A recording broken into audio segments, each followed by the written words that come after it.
יש לי את הכבוד להזמין את דוקטור ארי גרינספן, חבר לדרך, הייתי אומר מייסד סעודת המסורת הראשונה עם הרב פרופסור ארי זבוטבסקי, אנחנו קוראים להם שני האריות, לפני 20 שנה. ארי הוא ההרפתקן, מתעד מסורות ומנהגים שונים של קהילות ישראל מכל העולם, באמת אחד המומחים הגדולים, ואני מזמין אותו לדבר על כשרות הפנינייה, הפסיון והחוגלה. ארי, בבקשה. קודם כל אני רוצה להודות לזוהר. כמי שעשה כמה סעודות כאלו, אין לכם שמץ של מושג של כמות העבודה. קודם כל, איפה אתה מוצא את העופות? בבית צריך לקנות את העופות. בינתיים צריכים להתווכח עם המשגיחים. ואז צריך מישהו לשחוט אותם, ואיפה שוחטים אותם, ואם מקבלים את המשחטה, אין סוף בעיות, וכל הכבוד זוהר, באמת עשית את זה. כבר למדנו סעיף א', אנחנו מתחילים פה למטה. כל מי שבקיא באותם מינים ושמותיהם, הרי זה אוכל כל עוף שאינו מהם, ואינו צריך בדיקה. ועוף טהור נאכל במסורת, כבר דיברנו על זה, והוא שיהיה דבר פשוט באותו מקום שזה עוף טהור.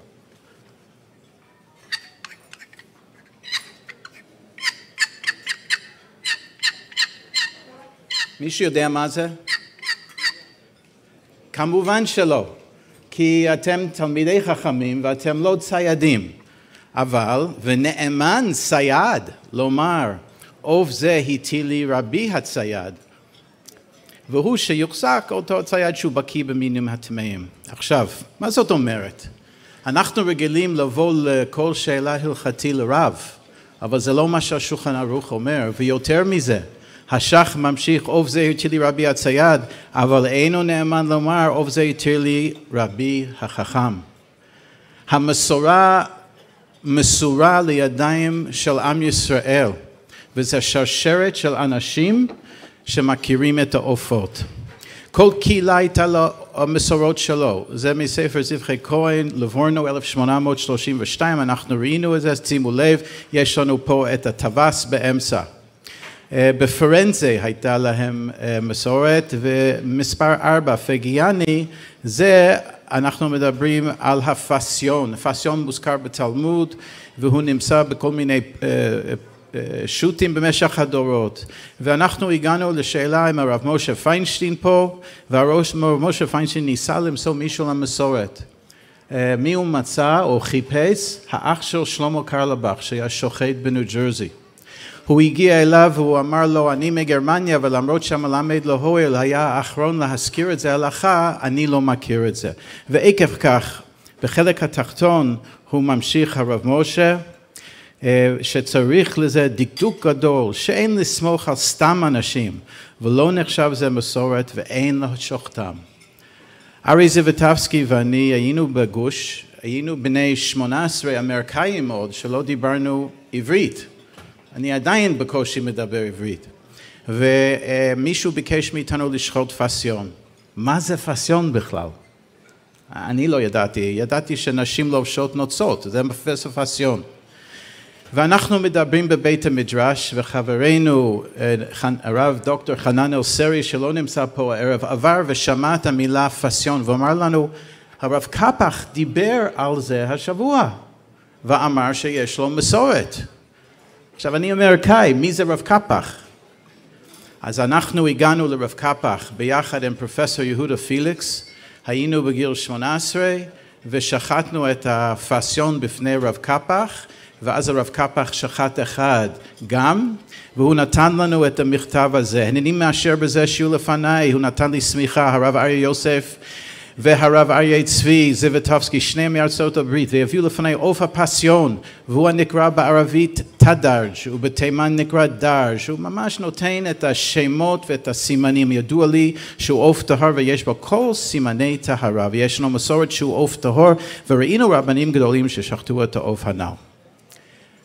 עכשיו, מה עשינו בגיל 20? שלחנו מכתב לרב משה פיינשטיין. איזה חוצפה. אבל הבנו משהו, אנחנו חלק מהמסורת של עם ישראל, למרות שאני ילד בן 20. ולרב משה פיינסטיין, פוסק הדור באמריקה, לא היה לו את המסורת הזו.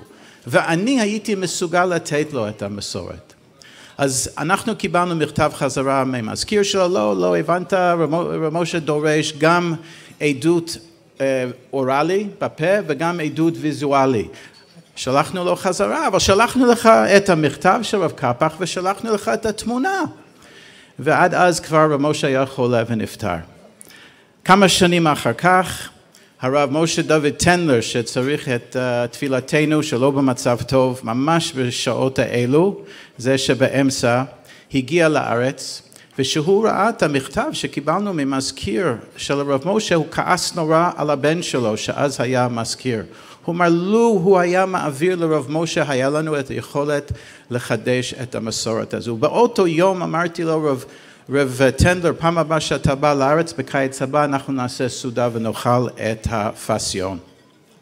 הוא נתן לנו את המסורת, בינתיים התחלנו לאגור מסורות, כי הבנו שהזקנים מאירופה, מרוסיה, מתימן, מצפון אפריקה, הולכים לעולמם.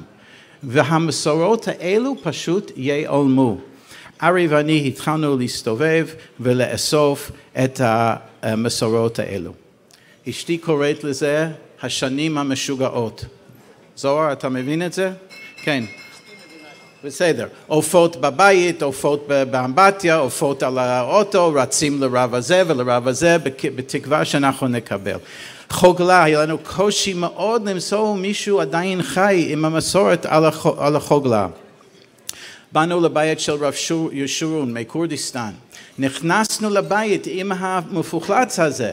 לפני 20 שנה בערך, ולפני, הוא לא ידע שאנחנו באים, ולפני שהוא אמר מילה, אנחנו אמרנו מילה, הוא אומר, וזה ציטוט, זה עוף טהור, יש לנו מסורת אבותינו בידינו, ציטוט מדויק. ואז הוא נתן לו את השם של העוף הזה, גם בטורקית וגם בקורדית. גם לקחנו את זה לרב בן עזרי, רב בן עזרי רב אזורי על יד שדה התעופה, ושם יושב איתנו הרב הרשל שכטר, פוסק של ה-OU, שלקחנו על סיבוב מסורות. אלו החוגלות. והוא נתן לו גם מסורת. והנה רב מחבוד, שלמה מחבוד, ביחד אנחנו מבלים הרבה שעות עם הרב מחבוד, שנינו שוחטים פה את העוף, וגם רב מחבוד נתן לנו את המסורת. והנה עוד אחד מבית שמש וממרוקו, מצפון אפריקה.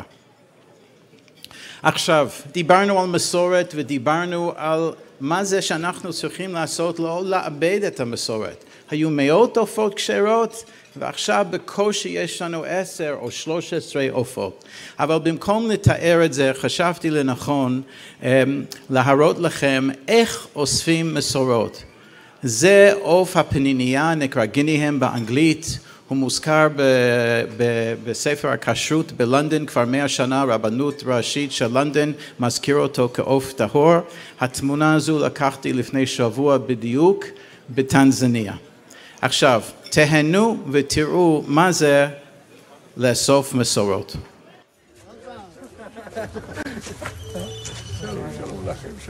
אז זה העוף השני. פינטאדה. אתה מכיר את זה. ואתה זוכר ששחטו את זה? כן, אני שחטתי את זה. אתה שחטת את זה. יפה. למה קוראים לה? פיפייה. פיפייה? פיפייה? לא פינטאדה? פינטאדה, בצרפתית. אתה שחט את זה, והרבי שלך שחט את זה, כן. הרב שלך, כן, הוא קיבל מסורת. והוא קיבל מסורת גם כן, מהרבי שלו.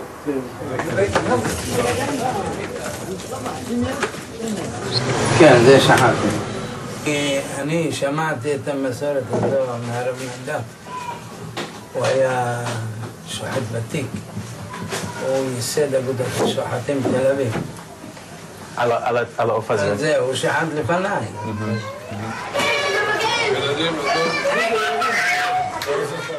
אחד האתגרים שלנו זה היה להשיג את בעלי החיים הטהורים לסעודה, זה לא פשוט. למשל פסיונים, עוף מאוד מאוד יקר, בפינות חי אתם יכולים לראות מאוד מינים רבים. תדעו לכם שרוב המינים הצבעוניים שאתם רואים בפינות חי, אין לנו עליהם מסורת. לא אמרתי שאינם טהורים, אין לנו מסורת.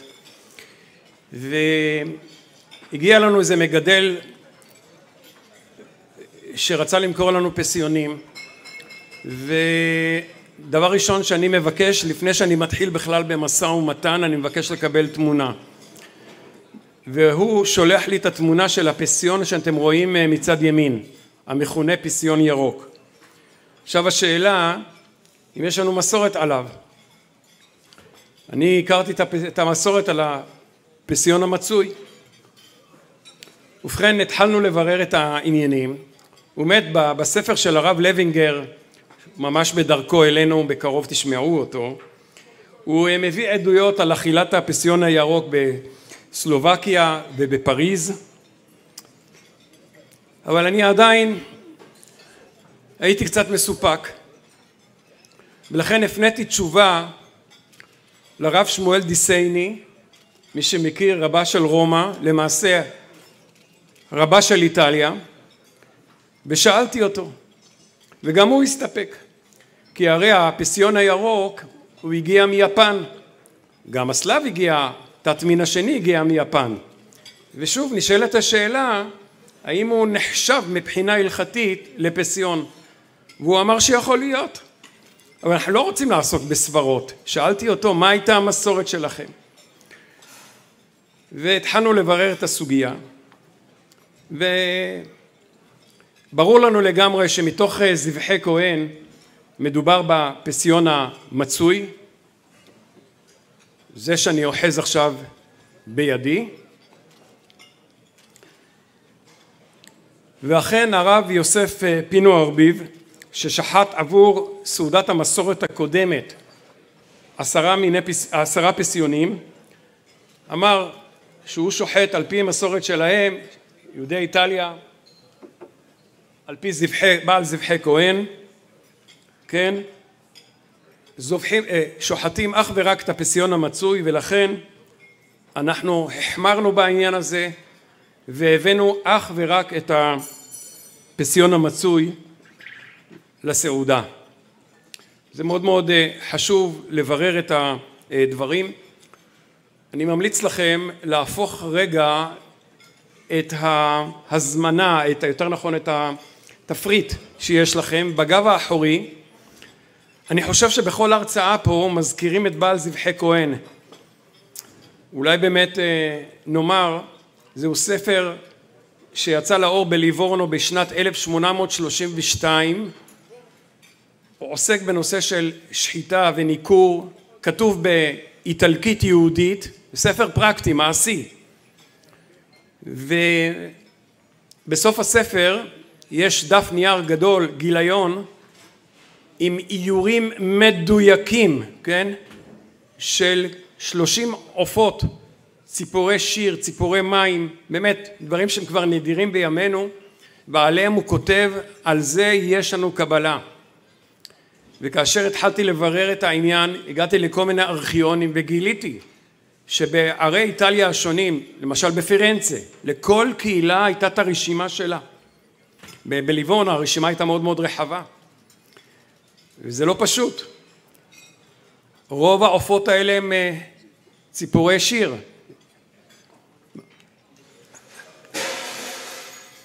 אני מדבר על בעלי חיים בר, שאינם מבויתים. איך אפשר ללכוד אותם? ובכן, יש כללים מאוד מאוד מיוחדים, אסור לנו לראות בהם, אסור שתהיה טרפה, אסור שתהיה נבלה. ולכן היו צריך ללכוד אותם על פי אמות המידה היהודיות, למשל באמצעות רשתות.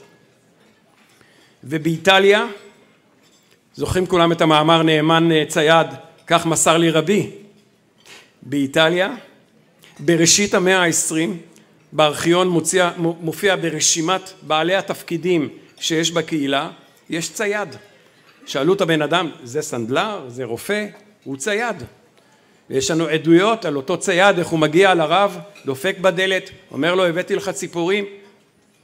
אנחנו מדברים פה באמת על תרבות מאוד מאוד מיוחדת, עולם הולך ונעלם. לכן חשוב לנו באמת לשמר את הדברים. אנחנו נעשה איזה אתנחתא קלה. אתם עכשיו הולכים לקבל באמת מנה מיוחדת שכוללת בתוכה הודו להשם כי טוב, הודו, פסיונים, פניניות, בתיאבון. אני אוחז בידי עכשיו את הפסיון המצוי, זה הזכר, זאת הנקבה. הפסיון ידוע עוד מתקופות קדומות כעוף נחשק, שבשרו נחשב לטעים ביותר. היה עולה על שולחנם של האמוראים, מופיע בתלמוד, הרבה פעמים עם טבסים, שבעבר הייתה להם מסורת. בעת האחרונה יש לנו מסורת מאוד מאוד מוצקה מאיטליה, למשל קיבלנו מסורת מהרב אליה טואף, שהיה רבה של רומא, והייתה לפסיון גם מסורת בפריז, הייתה מסורת בחלק מקהילות גרמניה. אם כך, אנחנו מעבירים היום את מסורת הטהרה של הפסיון שלא תחלוף מן העולם.